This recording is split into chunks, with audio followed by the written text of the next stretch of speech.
Hey everyone, it is Christina here, and today is my birthday. Interesting, a couple of things I want to say about that. One of which is today is my 10th birthday, and so what I mean by that is 10 years ago I had a life-threatening pregnancy that left me on life support, and I needed a whole truckload of blood, so I needed 178 people to have donated O negative blood within about a 3-week period of me having that birth, for there to be enough blood available for me to still be here today. And there was. And it's my 10th birthday from a time when I nearly actually lost my life. And so I've gotten to celebrate 10 more birthdays. I've got to celebrate 10 more years with my kids and see them grow up and do all sorts of fun things, which I'm hugely thankful for. And the second part of that is that because I've gotten this 10 extra years, so to speak, what that's meant is I've had more time to unpack and discover who I am, and underneath the baggage and underneath all the stories and underneath all the stuff that is there in the background that generally keeps us from being who we are because of all the beliefs that we have believed over the years around who we are, what we're allowed to have, how we're allowed to show up in the world, how much space we're allowed to take up in the world, all of that fun stuff. So I've gotten to do that work in the last 10 years because it was surviving that birth and that situation that led me on the journey of starting to think about all the stories.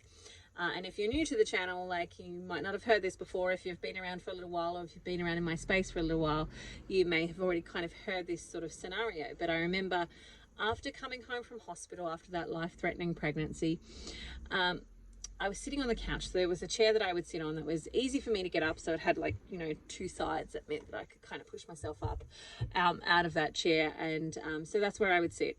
And I remember sitting there one day thinking about how this could have been the time of mourning for my family. It could have been the time where they were, you know, they'd lost their mum. So they would have gone through my funeral. And as I was thinking about what that would have been like for them, I was thinking about, you know, some of the weird things. Like, we think about the big stuff and we also think about the little stuff. And the little stuff was that what photos would they have shown at my actual funeral? Like, that was the thing that was going around in my head. What photos would they have used at my funeral? Because I didn't really leave that many photos behind.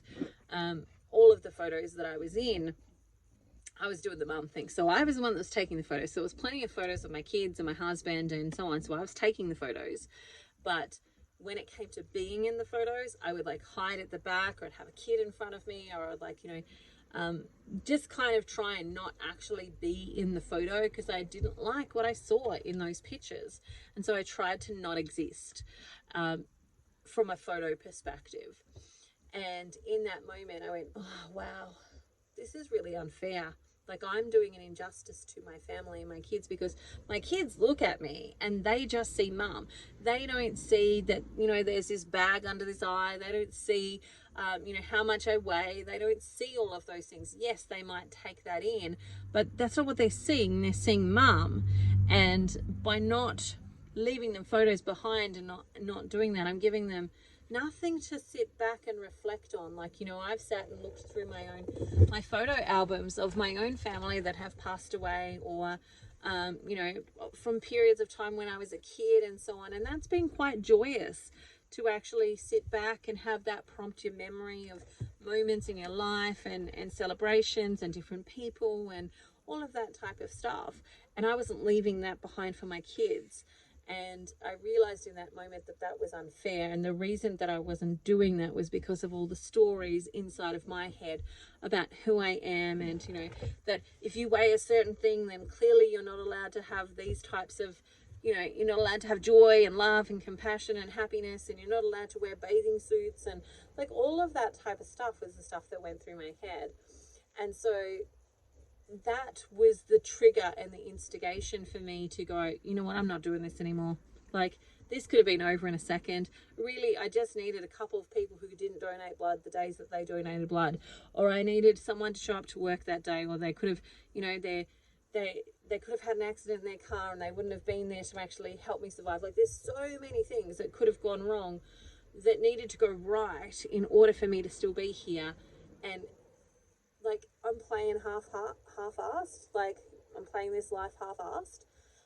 And so that was a real big instigator, because, and another element of that, right, was that, you know, here in Australia, so in the States it's different, in other countries it's different as well, but we have a government funded medical system. So basically our taxes, you know, we pay our taxes and our taxes get pulled to pay for our medical system. And of course, you know, you can pay for more with private health and all of that type of stuff. But my treatment was covered under our public health system, which meant that it cost over $1 million to keep me alive. So I'm the $1 million girl. And what am I doing as the $1 million girl where there's been $1 million invested in me actually living? What am I doing only half living that life? What am I doing with that? And so I decided in that moment in time that I would set about changing that, changing my own mind, deciding to love myself, recognizing that I'm wonderful, that I'm magnificently made, and actually celebrate and rejoice in those elements of who I have been designed and created to be. And part of that has been doing the interpersonal work, the stuff between my ears type of work. But then the last couple of years, that's been jumping and delving into things like carnivore and actually doing the physical work of eating my way back to actual health. And so from that perspective, like, that's kind of where I'm at now, of doing both of those things together, like doing the physical work of changing my biology and my biochemistry and my hormones and all of that type of stuff from a physical standpoint, but also continuing that work from an emotional standpoint. And I was saying this to my carnivore support group today, because we have a Boxer message where I'll jump in sometimes and do like a voice message. And in there I was saying about how we sometimes can't do this work until we're in a stable place physically, until we've taken back some of the biochemical control of our bodies by getting our neurochemicals on an even playing field. So it's kind of like we're coming from a bit more of a solid ground, where we're able to then launch into doing some of that emotional work, because we have capacity, we have the space to step out of the experience a little bit and actually bring a little bit more of a reflective mindset to that. So, you know, the old adage of like, there's three sides to every story. There's this side, and the truth lies, and the truth lies somewhere in between the two of those things. And that's the same with us. Like, we have stories that we have created meaning about for our life. So we've created, you know, a situation happened, we created some meaning to that, and then we live that out like a self-fulfilling prophecy. And in order to change that self-fulfilling prophecy, we have to come back and actually ask some questions around that initial event and actually go, well, did I actually see everything that was available to me in that moment in time? And often we didn't, because it happened when we were kids. So we're in our egocentric way of thinking. You know, when we're little, we have to be egocentric because that's how we survive. Like, we have to put ourselves central to that and actually navigate our world and learn to survive within it. And then as we grow, our brain grows and we start to move into the place where we can have empathy for other people and compassion and so on, and we expand and we can start to see different perspectives. But a lot of the stuff happened before we developed that part of our brain. We went through those stages of development, and so often we make these negative thought processes from situations. So like a really quick one that is something that I'll see often, there'll be variations of it, right? But it's a common theme. And the common theme is something along the lines of like, mum and dad are stressed about money. They're worried about money, that they don't have enough, and there's some arguments in the house about money. And so the child, when they're in their egocentric phase, thinks everything is about them. And so they look for why it's their fault that mum and dad are stressed about money. And they can come up with a whole bunch of different reasons. So whatever those reasons are will often tend to be sort of the trajectory of where people go. So one of those reasons might be, well, it must be because I eat too much. And so they might then start to actually consciously control how much they're eating, avoid asking for food, or looking for food in other ways, so that they aren't being a cause of issues between their magical big people, which are their parents. And so that can be the start of things like an eating disorder. It can be the start of bulimia. It can be the start of a whole bunch of different dysfunctional eating. Strategies can be the start of like stealing, for example, so that, you know, they're hungry, so they steal food instead of actually taking food from home, because they're concerned that the more food they eat at home, the more money it's going to cost, and then of course that's going to cause more issues. And so there's all these different things that can come from that, and that's just one little example. It could be that they've gone, well, there isn't enough money because I do too much sports, so I'll quit sports, or that I wear too many clothes, or that I ask for too much, or whatever. And so it's often a negative reflection on themselves as to why that's a problem. Now, that child was not privy to the knowledge and or the perspectives of being able to see it from the parent's perspective, where interest rates might have just gone up. So it has nothing to do with what the child is doing and how they're functioning in any way, shape or form. But the interest rate, something that was out of their control, has just drastically changed. And then, you know, the meaning that was created had nothing to actually do with the original scenario. And sometimes we need to go back and untangle and unpack these things to actually see that.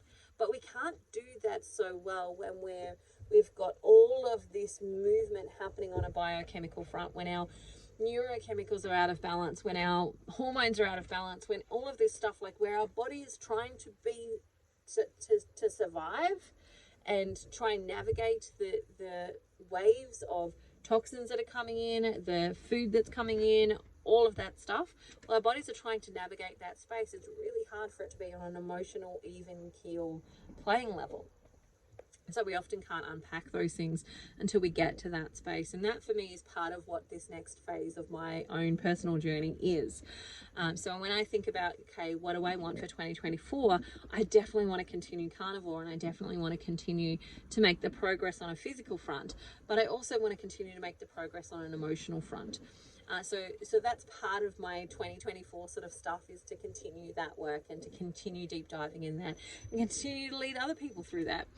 And then the other part for me for 2024 is I actually really want to get physically fit. So I don't just want to lose weight. I actually want to get strong and be robust and be fit. Like one of the things that I said, you know, for those of you that joined me for the Calling. So the Calling is a program that I run at the beginning of every year, which is about calling in like what it is that you want for the year, and, you know, how to actually start going about that and defining that and looking at it. So we do 21 days of activities and, you know, group coaching and so on around that. But when it comes to the Calling, one of the things that I said in there for my group was that I really love, like I actually have this real affinity for the underdog who makes themselves strong and overcomes drastic odds. So like Rocky, for example, is one of those ones for me. But the other one that like keeps ringing in my ears is Sarah O'Connor. So if you've ever watched Terminator, the Terminator where the guy comes back, so I think it's number 2 then, and Sarah's been put in prison for some reason, and she turns her bed upside down. She uses it as like a tool to like get strong, and she's in there like every day she's in this prison. She is crunching, she's making her body stronger, she's making herself a tough fighting machine so that she can protect her son and she can help keep him safe. And that sort of like mama bear type of thing is like an inspiration for me. And, you know, I can't imagine that I'm going to be Sarah O'Connor, all right? But like that's an inspirational tool that when I think about 2024, that's the kind of thing that I want to go for, in the sense of like, I don't just want to lose weight. I actually want to be strong. I want to be able to trust my body to do a handstand and a cartwheel. And I'd love to rebuild flexibility. You know, back in my younger years, I did ballet and tap and jazz and all sorts of other fun dancing stuff. And I'd love to, again, get back on point for ballet. Like for my own enjoyment, not necessarily to perform on stage, but just for my own enjoyment and my own physical trust within my own physical body. And so those are some of the goals that I am working on for 2024. I don't know what else the year holds. Currently, we have stopped traveling for now. We are renting. And we've got a couple of goats that we're milking. Well, one goat's milking, the other one is not pregnant, so we've got no babies there. But we've got some chickens, and we've got some stuff that we would love to do from a homesteading sort of perspective. But this year for me is about getting strong and continuing to do the work that I have been previously doing. And so happy birthday to me. Let's celebrate a 10 years of extra life, and moving through that and continuing to do the work that I'm doing. I also want to say that I realized towards the end of last year that I already thought that I was 44. So I've kind of got an extra year because I've just turned 44 and I already thought that I was 44. So got an extra year, so I'm celebrating that as well. All right, that's it for me today, guys. I hope you have the most amazing day ever. I would love to hear what your sort of resolutions are and what you're planning for 2024 and what your trajectories and what things you want to be calling in for 2024 in the comments. Leave me a comment below. And again, like, subscribe, share with a friend if you want to. Otherwise, I'll see you next time. Bye for now. See you later.